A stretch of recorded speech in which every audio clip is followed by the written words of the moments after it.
So, hello everybody, and welcome to another webinar from APDC Counsellors. I'm Neil, one of the founders, and we're looking today at, I'll look at the title, how EFT can be effective in helping to release feelings of sadness, guilt, anger and anxiety, and how it can help to restore emotional balance to bring a sense of peace to the turmoil of coping with loss. And I would just say at the beginning, if you're watching this as a recording, please subscribe. Also, please be responsible for your own mental health. I've been an EFT practitioner. I've been an EFT practitioner since 2008, and I was trained by one of the founding masters, Paul Lynch, that were created by Gary Craig back in the 90s. And excuse me for looking down at my pieces of paper. And the objectives of the webinar are to give an idea how EFT can help. Now, it's a huge subject, and you can, go and dive deeply in, and, within an hour we could sort of barely touch the surface. So I'm looking at it's just for the format of doing a presentation, just to touch on how EFT can help in a self-help capacity, not as a practitioner-led capacity. Q&A, so please put your questions through on the chat, and then we'll wrap up for 8 o'clock. Now, I'd also say these are my ideas, my ways of doing things. You may not agree with all of them. And the important thing is with EFT is, although it is science-based, although it has scientific studies and it's completely accredited and validated, actually applied as a science, it can be too rigid. Applied as an art, applied creatively, that's where the magic starts. So this is the way I looked at it. And why I say these are my ideas is you'll probably have your own ideas. There's a wealth of information on the web. It started off as a very defined way of tapping, of doing things that Gary Craig started in the middle of the 90s. And like everything else, as it's been used and it's moved through society and various people have trained in it and used it, it's been refined and it's been changed.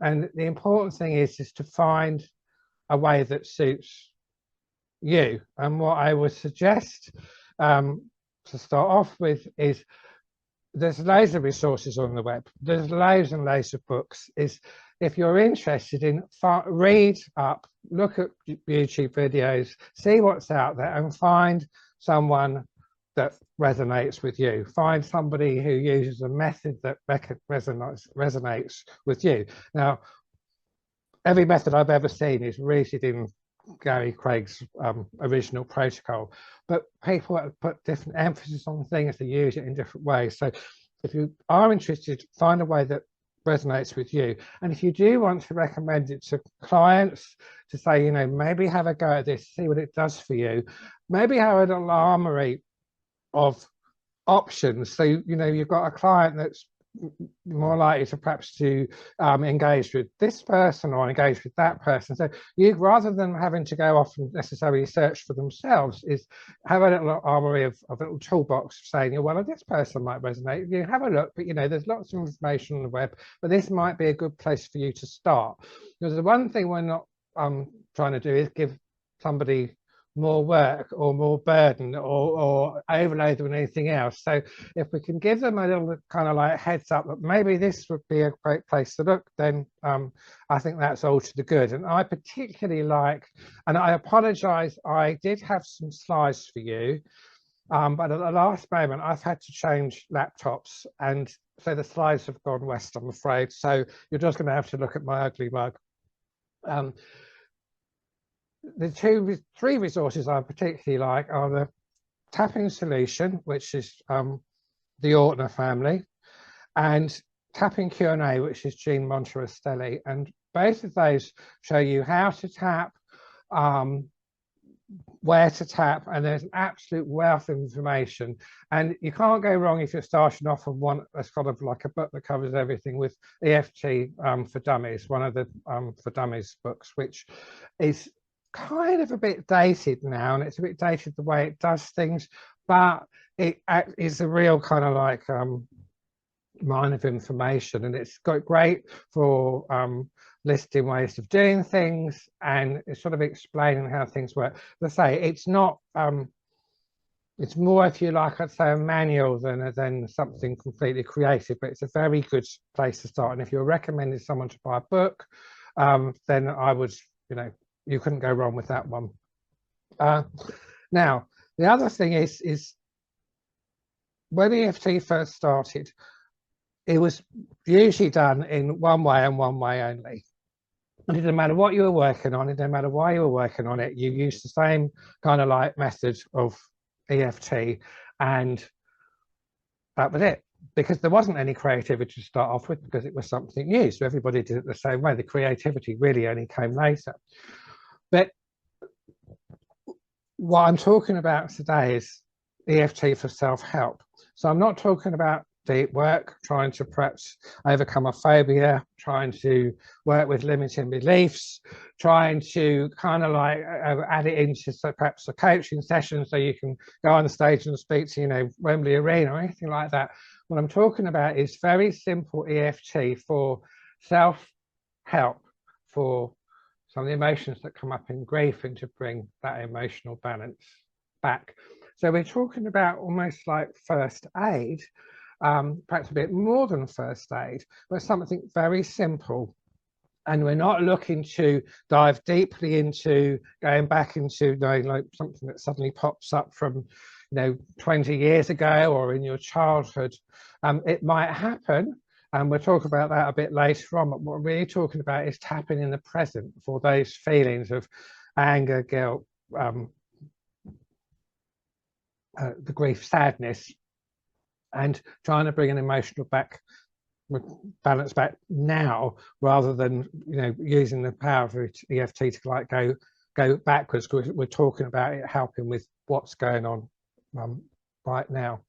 So I'm not going to teach you how to tap. There's millions of tapping videos on YouTube, and I'm not going to go into why it works any more than to say what it does is sends a message to the amygdala, which is part of our limbic brain, which kicks off our flight and fight response, and it calms the amygdala, and that stops the release of the or reduces the release of the stress hormones, cortisol and adrenaline.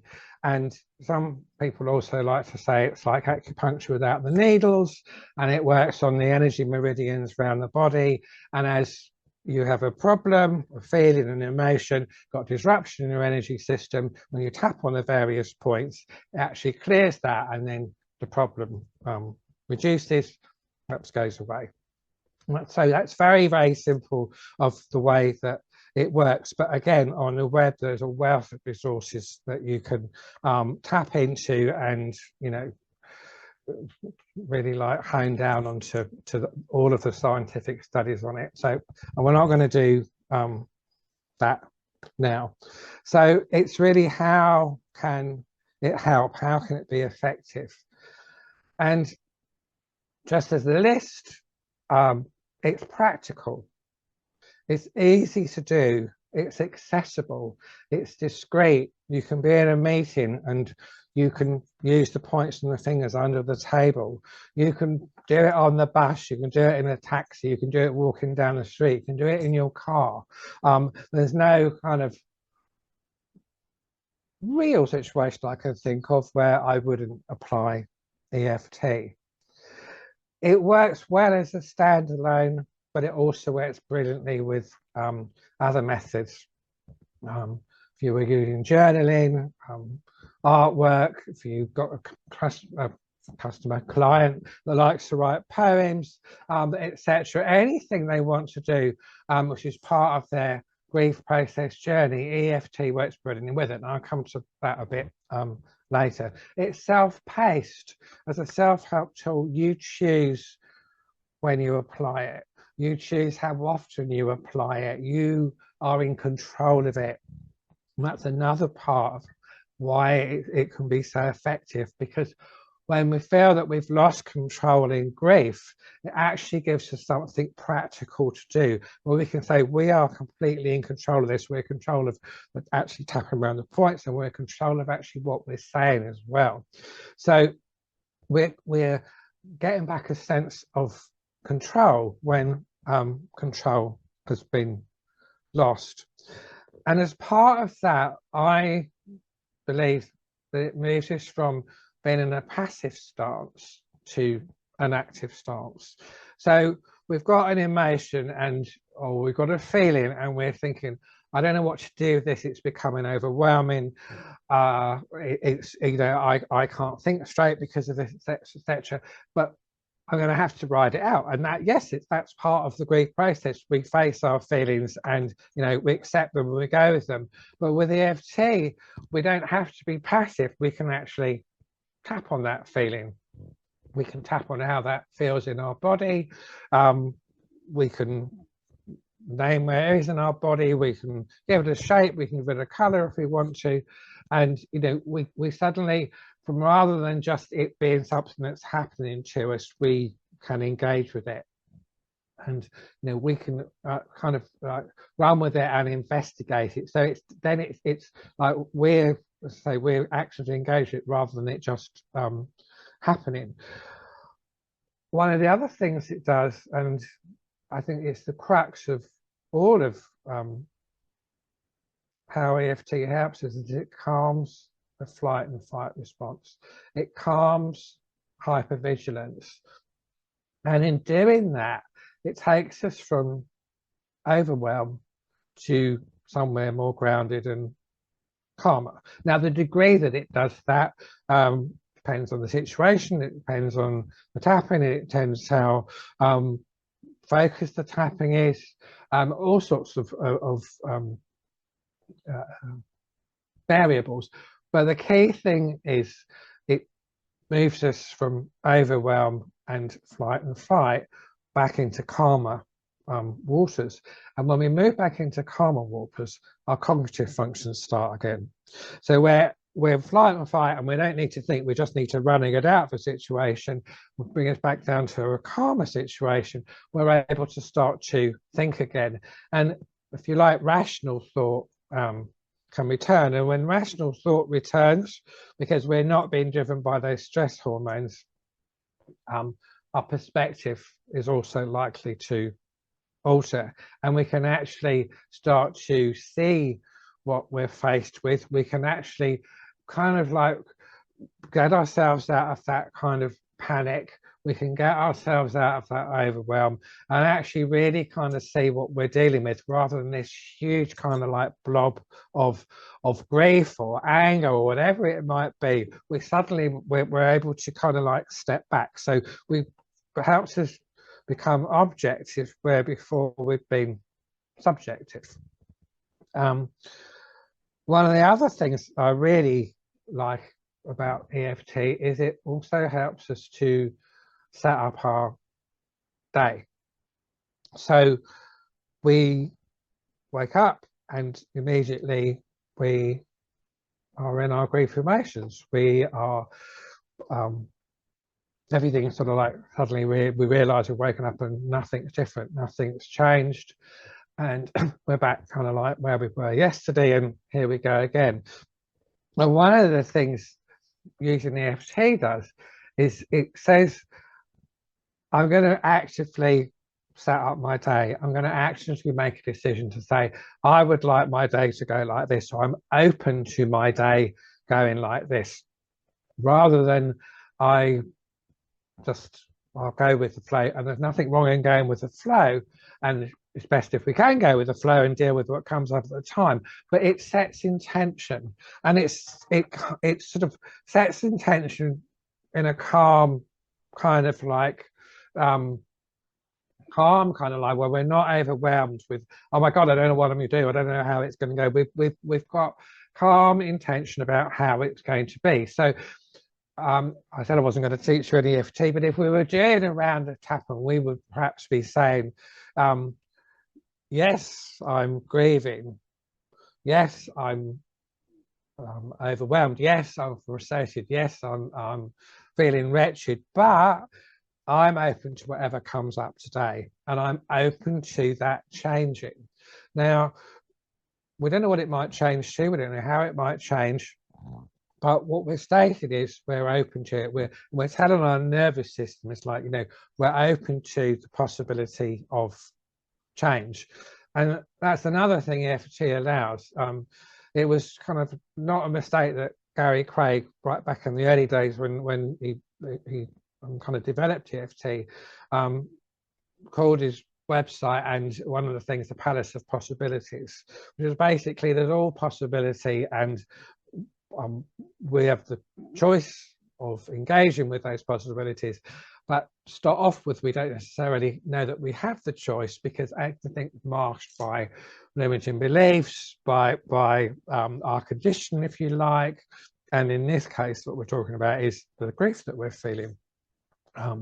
So it's, if we set up our day, we're just saying, I'm not, very loosely, I'm not saying this has got to happen and that's going to happen. But what I am saying is I acknowledge I'm grieving, I acknowledge I'm angry, I acknowledge I'm frustrated, sad, whatever it might be. But I'm open to possibilities. I'm open to that changing.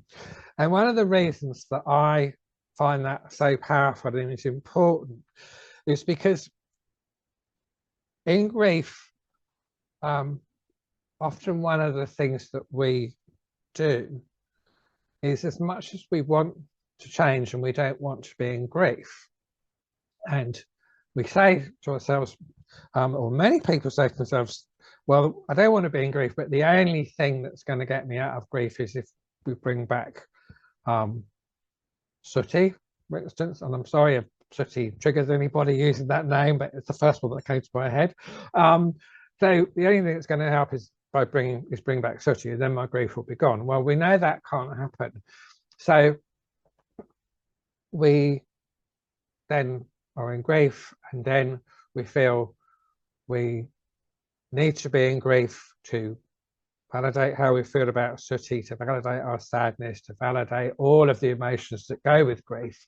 And if we aren't in grief and we're not thinking about it 24/7 and kind of, if you like, our life is being run by that grief, is that then we might be betraying that memory, or we might be judging ourselves if we didn't care enough, love enough, or other people might be doing that to us. So therefore we close down any possibility of any change in that, because we need that, because it's where we ought to or should be. So if we set up our day and say, I'm acknowledging that I'm grieving, but I'm open to change, we're not saying it's got to be changed like this or changed like the other. We're leaving it very open and fluid. But what we're saying is I'm okay being where I am, but if something else crops up which moves me from there or gives me a glimmer of something from there, then actually I will acknowledge that and perhaps look at it and be able to embrace it too. So we're setting intention, but we at the same time we're calming our nervous system, and we're having our nervous system in a calm state to receive that intention. And we can use different examples, and we could say, if for instance, you know, I'm choosing to engage in this behavior which I know is destructive, but I'm doing it because I'm angry and sad, but, and I'm going on perhaps on a bit more complicated level, but I'm still open to that, to change. So that's quite clunky, and I'm sorry about that. But what we're doing is we're acknowledging where we are. We're acknowledging what we're doing. Perhaps we're acknowledging, if you like, how we feel. We're acknowledging if we, you know, if we feel that we're failing, but we're still open to that changing. And one of the things that often comes up is people say, this will never be any different. I will never feel any different. It's not possible for me to feel any different. And I've been there and I know what that's like. And I've said it myself. I know exactly what people are saying. And I would not want to rush anybody, and at all. But all we're doing, if we start up our day with the EFT and say there's the possibility of change, is we're not saying we're looking for it. We're not saying we're going to embrace it if it comes up. We're just putting out there that we accept there's the possibility of change. So we haven't signed the contract. We haven't, done something irreversible. We're just setting up in a calm way for a calm nervous system that we're acknowledging that change is possible. When in grief, we could be just so resistant and pushing change away.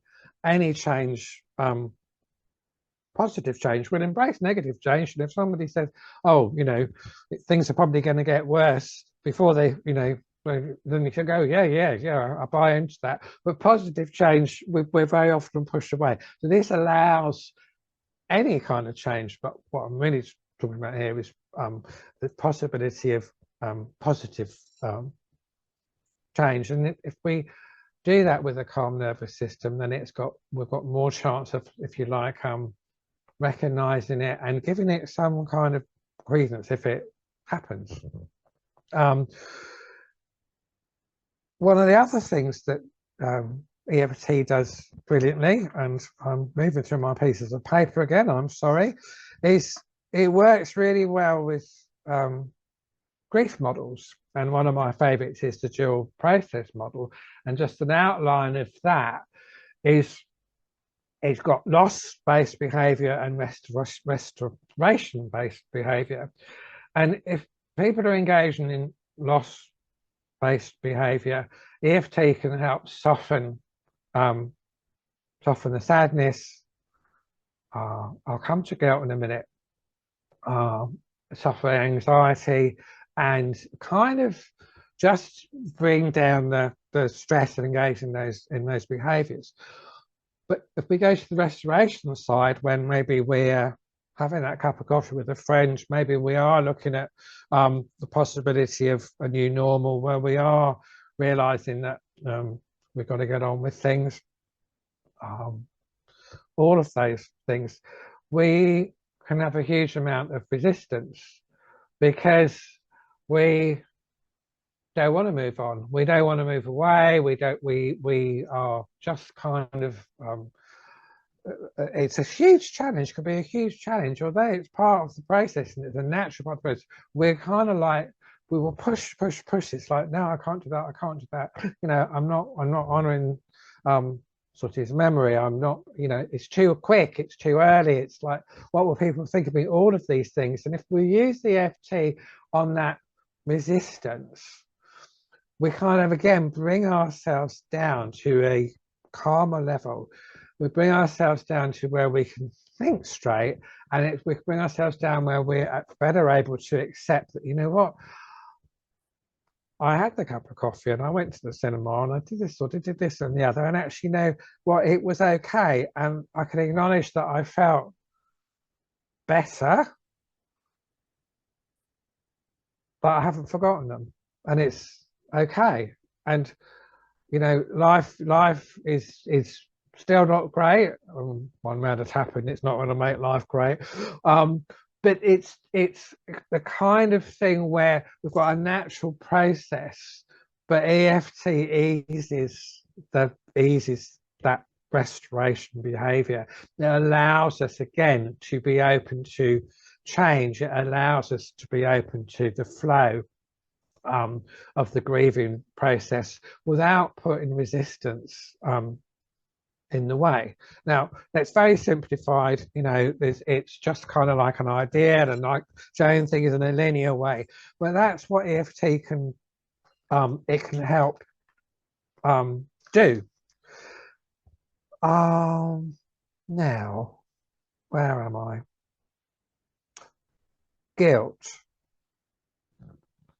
in particular. one of the ways to work with the EFT is, rather than just identifying an emotion on its own, is to look whether it's manifesting in the physical body. So if we say I feel guilty, as with all emotions, there's usually several strands to the emotions. The guilt might be built up from feeling a failure, from letting someone down, from not doing the right thing, from I should have done better, from, you know, I've been, I promised I'd look after them and protect them, but I failed. All of these things which we can know in our heads that they're not true. We did our best, we worked with what we had, etc. But in our heart, we don't feel that at all.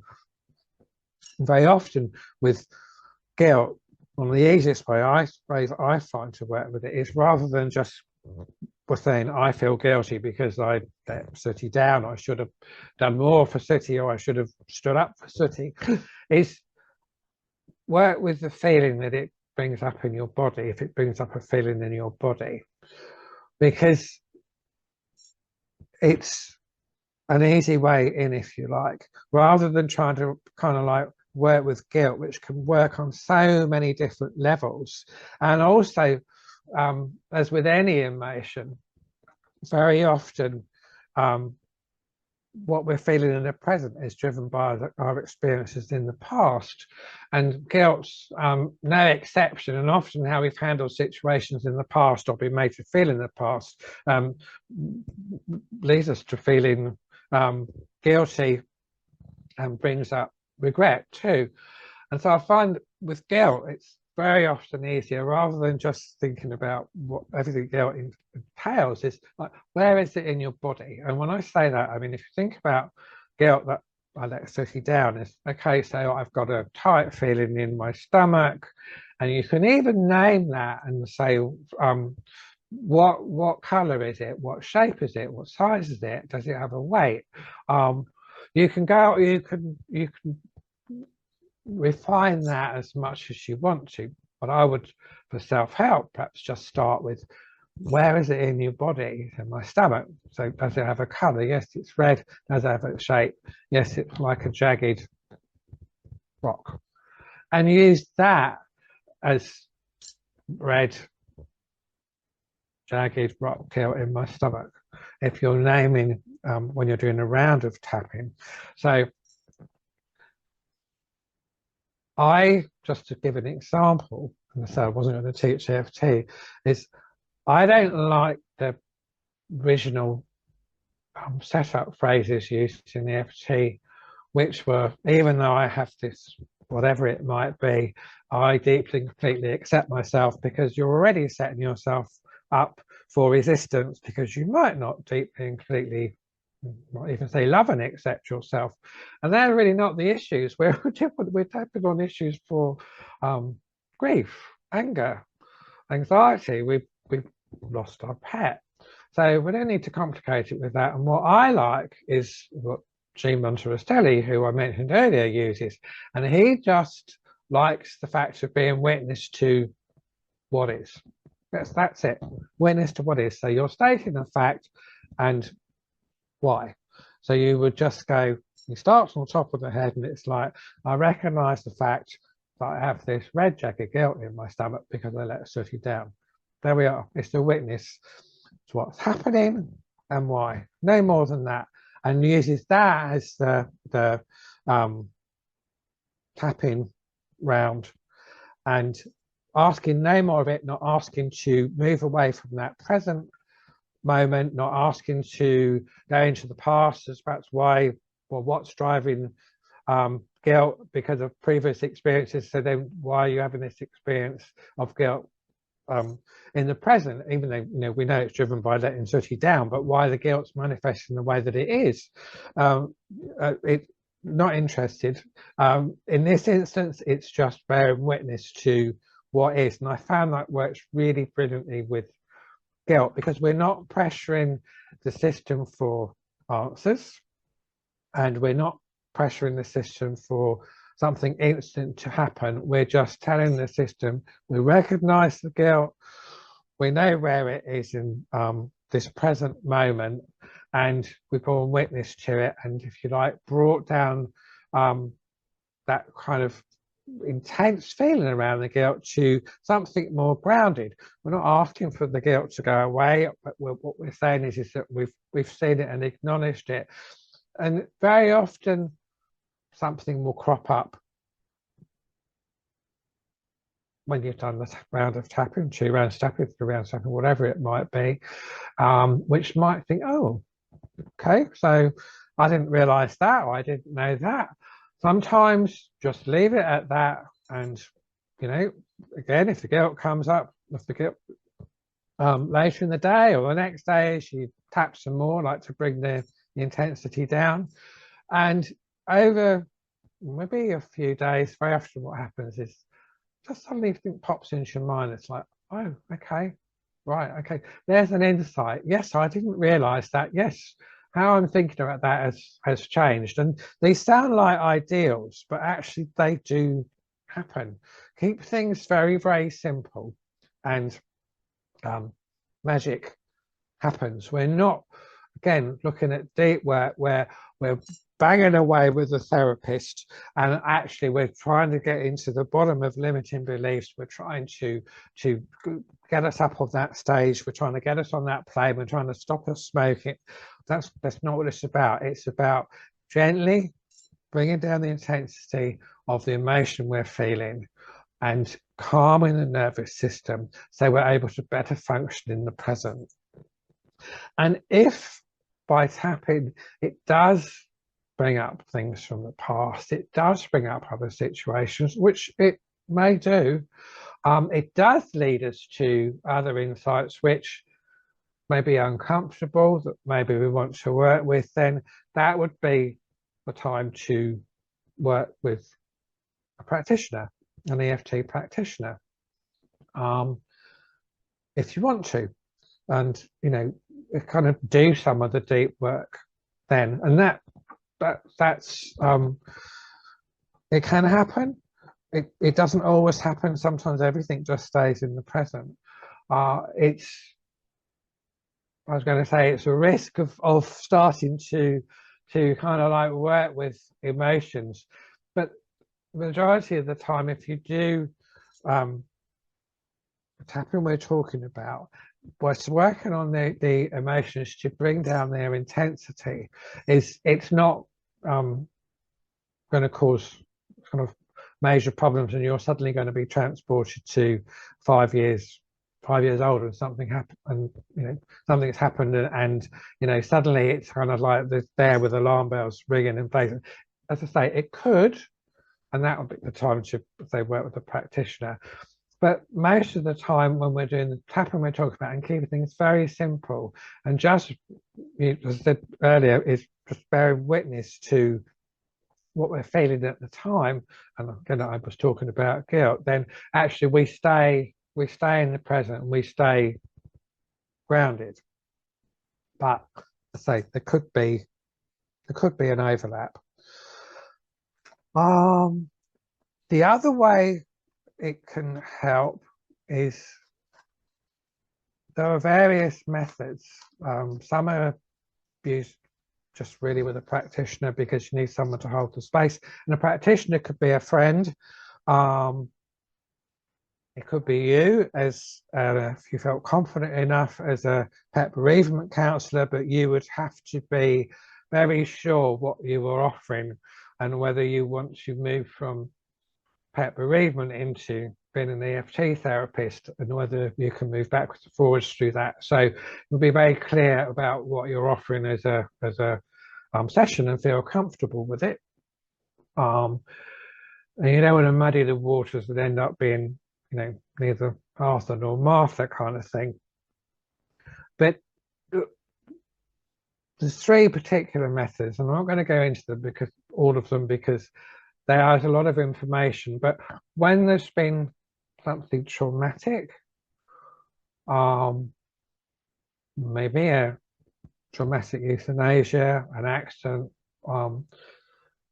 things like that, then there's something called the movie technique, Tilly's trauma, and the disassociated technique, where the problem can be the incident, the event can be worked with in a very gentle, non-confrontational way, which is not going to re-traumatize and freak out the client. And again, you don't have to be a practitioner to hold the space for someone to do this. So it is possible. And again, for someone for self-help, if you're recommending self-help to somebody, if they had a friend that was very interested in EFT, if they or a family member that could help them, and they felt confident enough, actually these methods work too. So I'm not advocating just have a go at anything and anything, but just because you can. Though if you do look in the EFT for Dummies book, you do have the protocols for how to work with these techniques.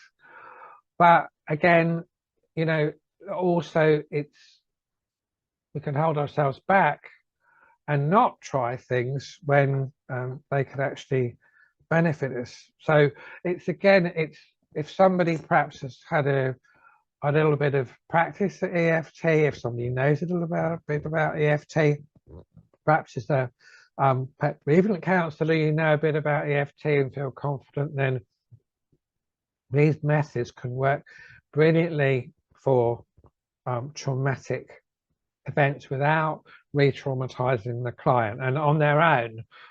That's a whole another webinar, but it would be good to give examples in a demo of how they work.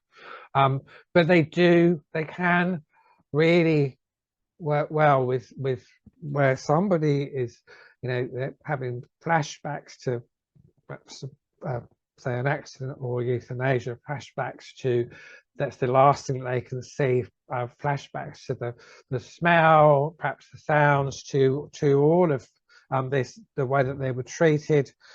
It's the methods are there, they're tried and tested, and they do work.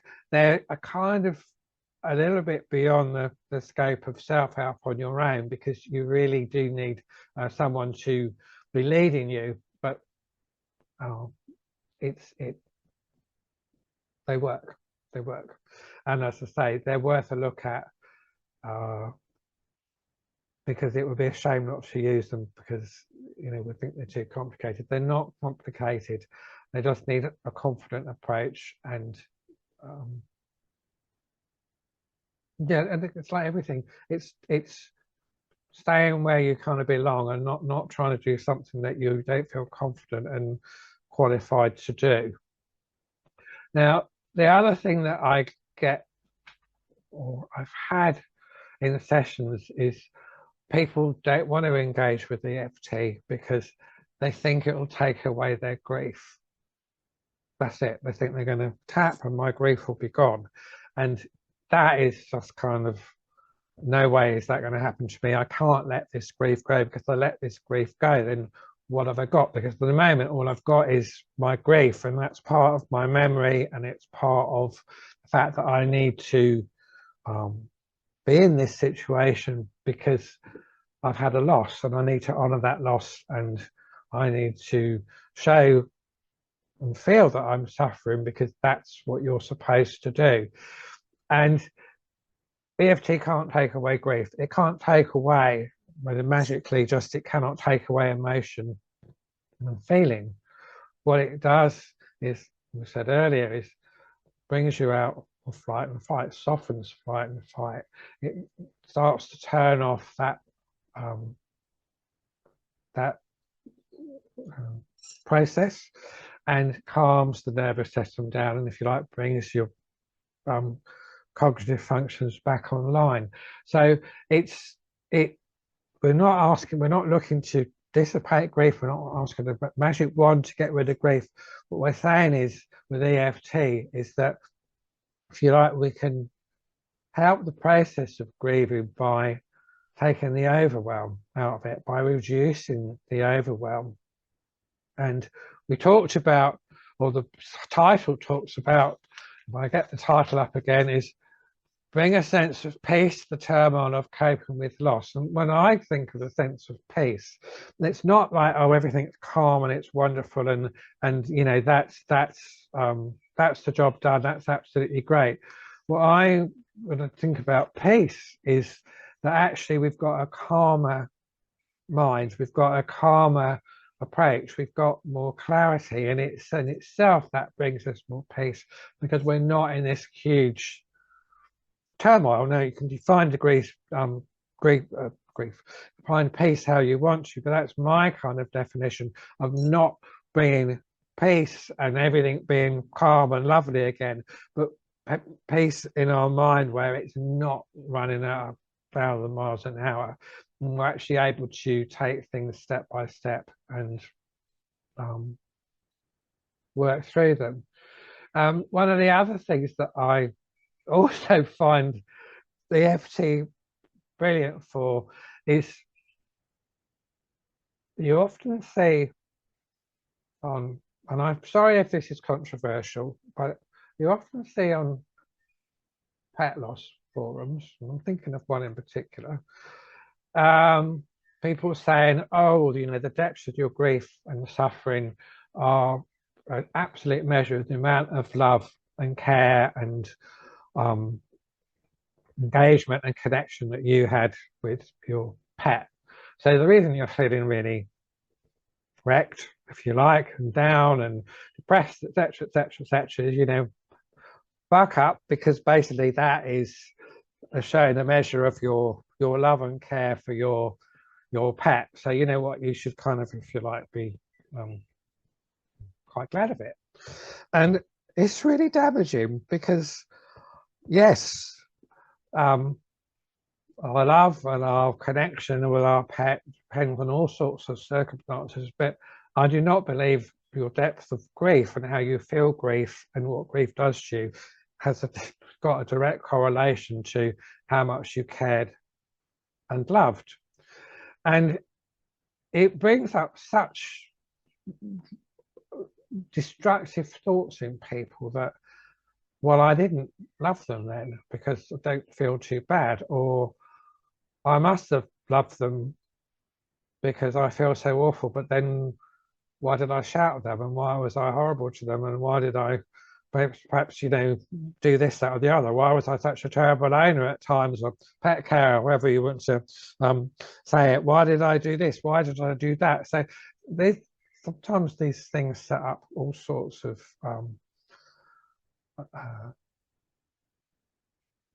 destructive emotions. So EFT again can actually say, if when we're working with just that one, which seems to cause so many problems, is, you know, I can recognize the fact that I'm grieving, and it's possible, you know, that the depth of my grief is equal to you know, my love when for my pet, but you know, I'm open to the possibility that that's only one view. I'm open to the possibility that although I can't get it out of my mind, I'm not absolutely convinced that it's true. Or something along the lines of, although I keep being told this or I keep reading this, is actually, and part of me believes it, another part of me says, actually, it doesn't quite ring true, but I kind of don't know what to do with it. So you can tap basically to bring down the feeling in the body of what that statement does to you, what that statement brings up in you, maybe a physical shape, feeling in the body as well as the emotion. And just say, even though I can't dismiss it, I'm open to the fact that it's not necessarily true, and you know, one size does not fit all, and I'm an individual, and you know, I know how much I love my pet, I know how I showed my love, and I know what's kind of like true for me. And even if, again, we can't necessarily 100% believe what's true for us because we're seeing this stuff being plastered everywhere, we can acknowledge that there's the possibility that it might not 100% refer to me. And I bring that on up because it comes up so many times when people say, oh, I know I'm feeling like this because of this. And so, well, where did you read that? Oh, because, you know, I saw this, that, and the other, etc., etc. And the other thing, which again might sound a little bit controversial, going back to support forums, is very, well, it happens that people don't leave them, because even though they might have moved on, even though they might need a different type of support than the forum gives, even though that the support they're getting does not completely resonate with them, they form a very a big sense of loyalty to the forum. The forum has helped them. The forum has given support. Fellow members have helped them, given support. But if their needs change and the sort of support they need changes, quite a few people that I've spoken to find it difficult to say, well, that's not for me anymore, because I've moved on, and you know, the forum's done its job, and it's kind of like, it's okay for me to say, this is not for me now, I need something else, or I can move on, or I feel like I've got better, or I've one of putting it the other way. And so EFT can help again with the emotion of, even though I've got this, I'm saying even though I recognize the fact that I have this loyalty to the forum, but I know I need to move on from it because whatever it might be. And again, it softens down that thing of where there might be loyalty, where we think people might miss us, where perhaps we find a sense of community, and we're afraid then to come out of that community just in case something happens again, even though we could rejoin it at any time. And it just, again, gives us that freedom to embrace the possibility of change, the possibility of the fact that we are moving through our grieving process, and we don't stay static, and we don't need to stay in a place which doesn't suit us anymore. It's not selfish, it's just the fact that we're acknowledging that it did its job and now we can move on. But as I say, people can get locked into this sense of loyalty and wanting to kind of, if you like, keep a safety net underneath them. So I found EFT can help really well with that too. So that is just a little bit of about how EFT can help. It's as complicated or as simple as we want to make it.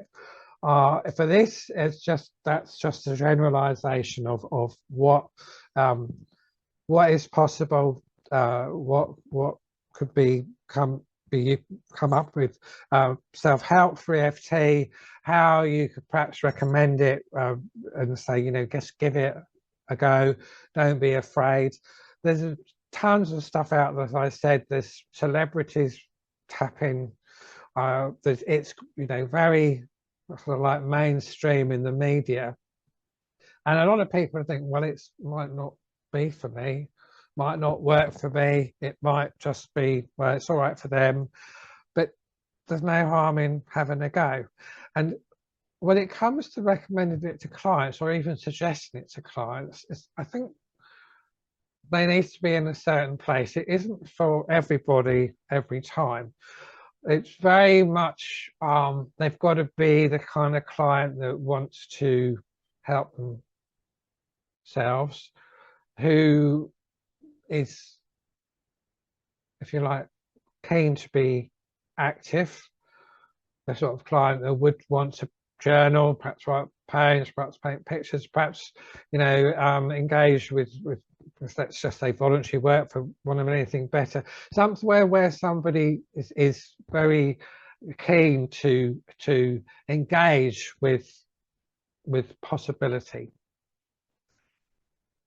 And I find that's with clients, if I suggest it to them, if they're the ones that are often the most receptive. Again, it's a generalization, but when I do recommend it, and I don't recommend it to everyone, is they're the ones that tend to think, well, just have a think, have a think about it, because they tend to be, they like the activity, they like the fact that they've got something to do, if you like, and especially that they've got something to that they can do on their own, and it's not relying on sessions or anybody else.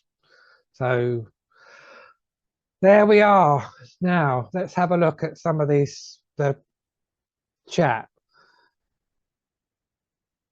Yes, I can, Joanne. Yes, I can let you have a copy of the slides if I can get them back off my other laptop. But if I can't, I can provide you with some further resources. Yes, I can.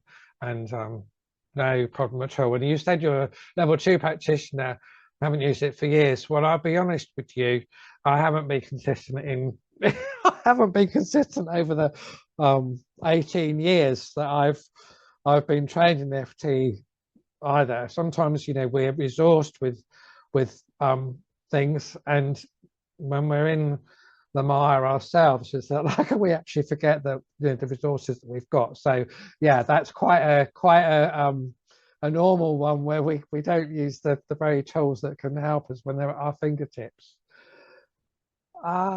Sandra. Oh, hang on, I've got to bring. Yes, question from Chloe.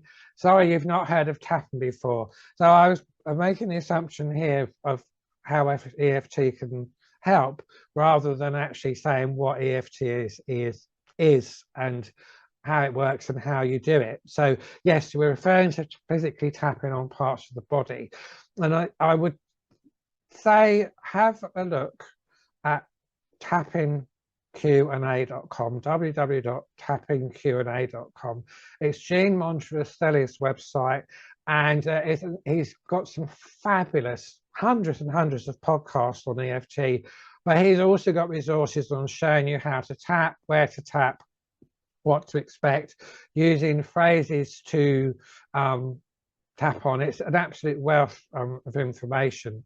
So I would www.tappingqa.com, and I say it's Gene Montrastelli. He's an American in New York, and I think he's absolutely brilliant, to be honest. Other questions? Yes, Sandra, the Tapping Solution website is an amazing resource. Yes, it is. Absolutely. It's 3 siblings. There's Nick Ortner, Jessica Ortner, and I cannot remember the name of the other brother, but they are all tapping kind of gurus, and they're absolutely fantastic. They all bring a slightly different emphasis to it. So it's kind of like, it's good to like look at all of their the ways they approach it, because different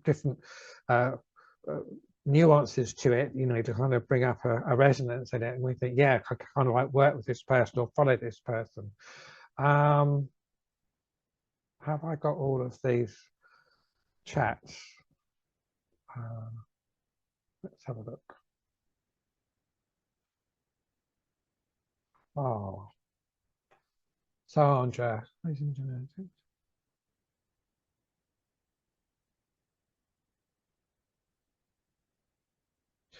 Well, I suppose saying screening clients is, I suppose what I do generally is we talk about, we'll have a session, and then we're talking about perhaps looking at things that can might be helpful in the grieving process. So we might touch on journaling, for instance, just as an example, and then I might then say, if I'm making a decision about whether it would land. So okay, I might be missing out some people that it would work for, because of my own kind of like filters.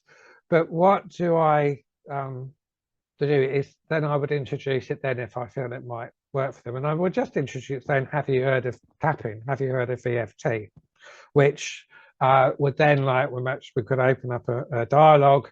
If they have, it might be, well, have you thought of using it? If they haven't, it might be, well, maybe you've heard it, that it, this, oh yes, perhaps, yes, I do know about it then, or know a bit about it. And again, just introduce it gently and see what comes up really, and see how whether they're interested. And if they're not, then fair enough. That's very quick in a nutshell because I'm conscious of the time. Do you find there's a lot of guilt in clients about change? Yes, I do. I do find there's a lot of guilt in clients about change, and it's part of that restoration behavior in the dual process that I was talking about, moving forwards without their pet, or having new experiences without them. And it's part of us, realizing that we've got this life carrying on without them, where everything is gone up in the air and come back down again. We no longer have them, and I'm rushing to this so we finish on time. And we have to move forward. We've got no choice, but that doesn't stop us feeling guilty for doing it. So again, I would be using it as though I'm feeling guilty, or as though I've got this guilty dread, say in my stomach, that I'm going to go for a walk without Sooty, or I'm going to go on one of our favourite walks just to see what happens. I'm open to the possibility that it might be okay, and that's just that's off the top of my head, perhaps quite crudely put. But it's not about saying change is easy. It's not about saying, yeah, change is okay, get on with it and you'll be fine. It's acknowledging that change is difficult, but it's also acknowledging with the tapping that we're open to the possibility of change. No one's saying it's necessarily going to be easy and it's going to be, a lovely line flowing through us with any grief, but we're open to the possibility of change. And it's not about willpower. It's not about I've got to power through this. There's nothing else I can, I've got to get on with it. It's just about saying, it's like, I'm open to the fact that I'm going to do this. It's going to be a change, and I'm open to just seeing what comes up. And again, that's very simplified, but yeah, there's a lot of guilt about moving forward. There's a lot of guilt about us having new experiences, and there's a lot of guilt not only about the fact that we're doing that for ourselves, but it also means they're not experiencing that with us. But again, we could do a whole webinar just on that. So I will wrap up and say thank you very, very much for being with me this evening. And I will, Joanne, look at back at that and resources. Maybe if you drop me a message, if you could just drop me a message with your details. You can find me on the APBC Council's website. And I say that because one, I know where to send it to you, and two, then I won't forget because you'll have nudged me. So that's probably the best way around that. And anybody else who wants any information as well, just let me know, drop me a message too. So here we are, 1959, and I will say goodbye. And as I say, thank you very much for being with me. And any questions, any more questions, just say message. You can find me on the web or message through the APPC website and it will find me. So good night and thank you. Down on 8 o'clock. Bye-bye.